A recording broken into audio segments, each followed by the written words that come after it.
Hey guys, it's Jimmy from A Kid's Opinion, and Spider-Man No Way Home just came out, so I'm going to do a new video talking about something Spider-Man related.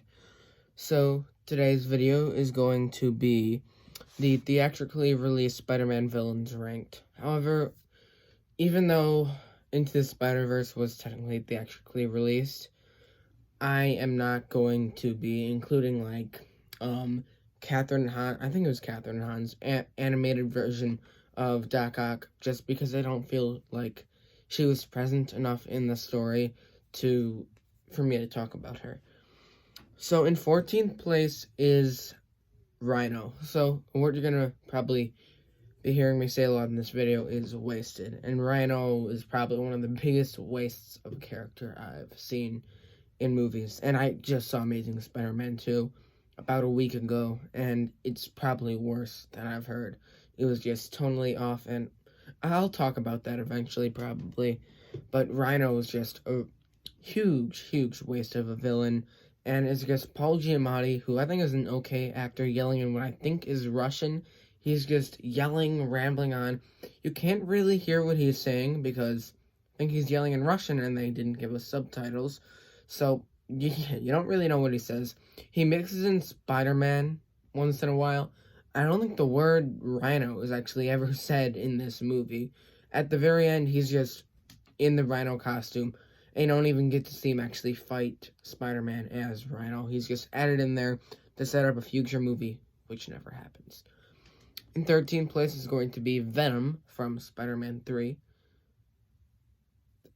Okay, by the way, there will be spoilers in this, I just want to say. I put spoilers on, the title of all my videos that may include spoilers just because I don't like spoiling movies for people without them knowing. I feel bad doing it. Also, I will be talking about villains in the Venom movies. I'll get to them shortly. But Venom in Spider-Man 3, again, a huge waste of a villain. I felt like he was barely in it. I don't think we actually got any dialogue from actually Venom. Eddie Brock was kind of just a pathetic character in this. He just went from being this little pesky dude to, please God, kill Peter Parker, as he said in the movie. And I'm like, yeah, I don't see how he goes that fast. And Venom contributes to one of the worst, some of the worst parts in, comic book movie history, where Tobey Maguire is in, a jazz club, I think, and there's his own jazz number, which is just awful. And Venom kind of contributes to that. And even the fight scenes with Venom are minimal and just nothing special, nothing to really talk about. In 12th place is going to be Riot from Venom.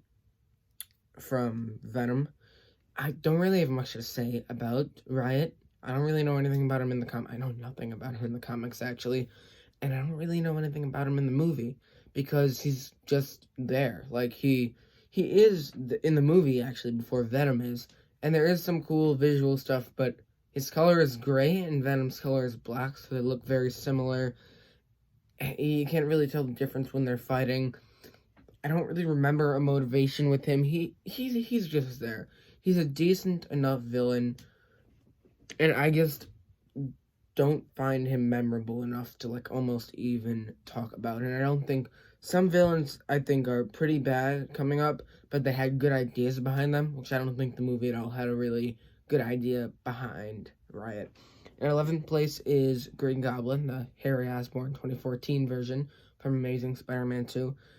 I feel like this movie had a really good idea for what was going on with Harry and how to be saved, he had to have Spider-Man's blood.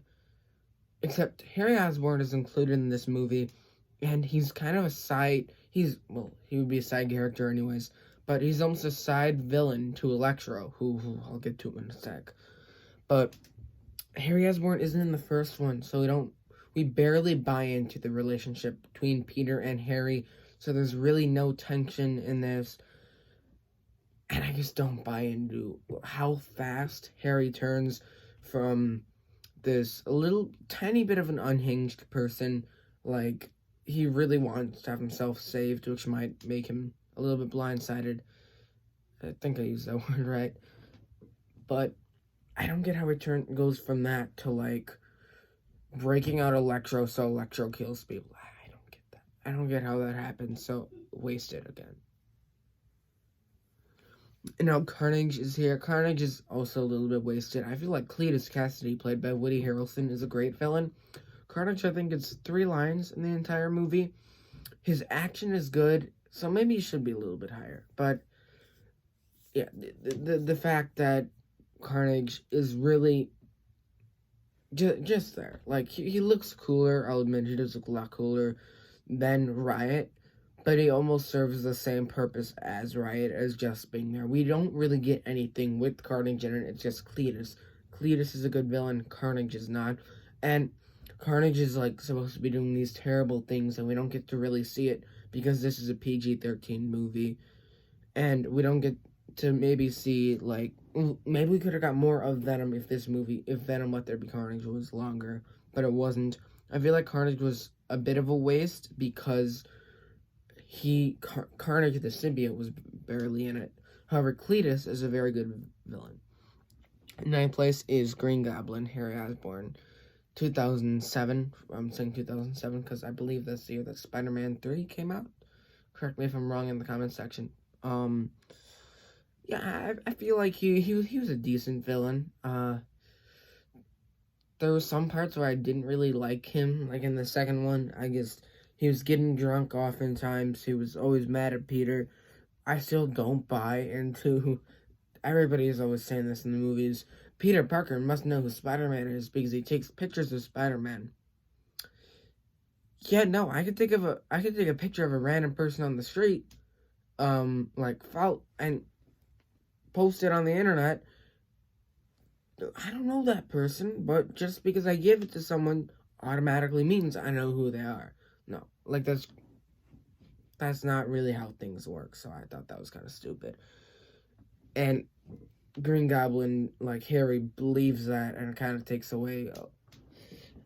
I just don't really like Harry Osborne as much as other people do, because I felt like he was just boring. He wasn't really entertaining in the movie. And even when he fights in the end, I'm not sure. There's just something about James Franco's performance. It wasn't bad. I just never really bought into Peter and Harry's friendship. So I never really bought into all the tension with this. And tension is a big part of movies, whether it's especially when it's between two characters having a broken friendship like this. And I feel like that was wasted. A little bit wasted, not as much as Rhino. In 8th place is Lizard. So my main complaint with Lizard isn't the character design, but the fact that they made Lizard talk. I haven't read any comics with the Lizard in it. However, my knowledge, what I feel is Lizard should almost be kind of like how the Hulk was before Professor Hulk, where Kirk Connors has minimal control over him. No. Now, Kirk Connors can talk through the Lizard. He can do all of his actions. I don't like that.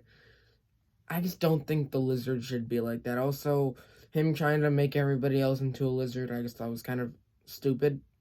And I didn't like that part very much. And I just really hated how Kirk Connors was able to, like, talk through the Lizard.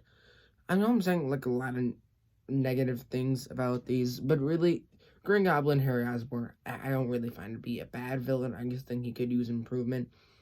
Same with Lizard. In 7th place is going to be Electro. However, I do feel like Electro was a horrible villain in Amazing Spider-Man 2, but the reason that he is in 7th place instead of, worse is because of his treatment in No Way Home.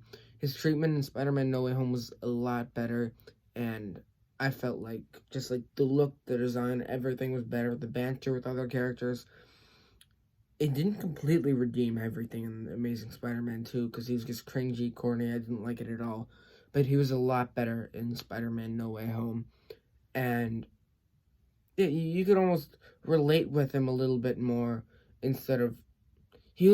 I know they tried to make him a little bit pathetic in the Amazing Spider-Man 2, but they almost made him too pathetic.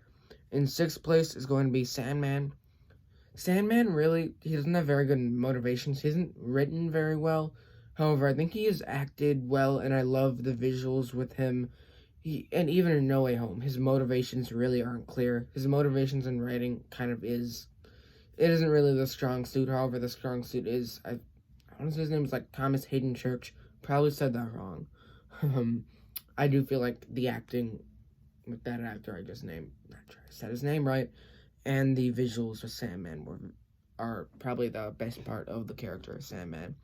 In fifth place is going to be Mysterio from Spider-Man Far From Home. I really like Jake Gyllenhaal's performance as Mysterio, and I like that they tried to do something a little bit different, but I kind of wish we got to see actually Mysterio actually fighting Spider-Man instead of being this guy in the back. And you can't really think that Mysterio is one of the greatest villains when he doesn't really do any fighting, and the battle isn't necessarily anticlimactic at the end, but I feel like Mysterio is kind of anticlimactic how they do that. Like, I feel like maybe they could have done that a little bit different, maybe with a different villain or a different plot, while still making Mysterio tough and villainous. I feel like they could have made that better. Still, I really like the character of Mysterio. Fourth place is Kingpin. Kingpin from Spider-Man Into the Spider-Verse. I like the look of Kingpin in this a lot, because he's just menacing, almost like terrifying if you were in this world. Because he could just, like, beat you up. Like, he kills Spider-Man with just, like, one punch. He's huge, he has some motivation, but he's just so menacing and, like, so blindsided, saying that again, that he doesn't really see what the problems are. And he's this ultimate foe that I never thought Kingpin could be to the Miles Morales Spider-Man. Third place is the Vulture from Spider-Man Homecoming. Excuse me. And I feel like the Vulture had a really good look, really well acted by Michael Keaton, and a really good motivation. I don't feel like he's as iconic as the original two Raimi villains, who I'll get to in a sec. And I feel like maybe they could have done. Obviously, I don't think they're done with the Michael Keaton's Vulture in the MCU, or maybe even the Sony movies. I don't feel like they're done with him yet, and maybe if we get more of him, I just felt like he wasn't to the point where it was iconic. It was to the point where he's a very solid villain with good motivations, but there's just something that makes the villain iconic, and I don't think that the Vulture was there yet. He was close, though. In second place is Doc Ock. Wow. I liked him more than my number one, who I'll get to in a sec. After I rewatched Spider-Man 1 and Spider-Man 2, and in No Way Home, he's also very good. I don't really have any negatives with this character because he's well acted. The visuals are just amazing. Just kind of like his motivation, how he's a good guy, but these arms kind of control him, and even how he has this redemption at the end of Spider-Man 2 and Spider-Man No Way Home. Just amazing, amazing writing. Sometimes in movies, I feel like I could have written that better. No, not at all. Not at all with Doc Ock, and who I'll get to in a sec. I couldn't have done that better if I tried. In first place is Green Goblin. I thought Green Goblin was a good villain in the first Spider-Man movie. Now I think he's up there with, top 10 comic book movie villains of all time.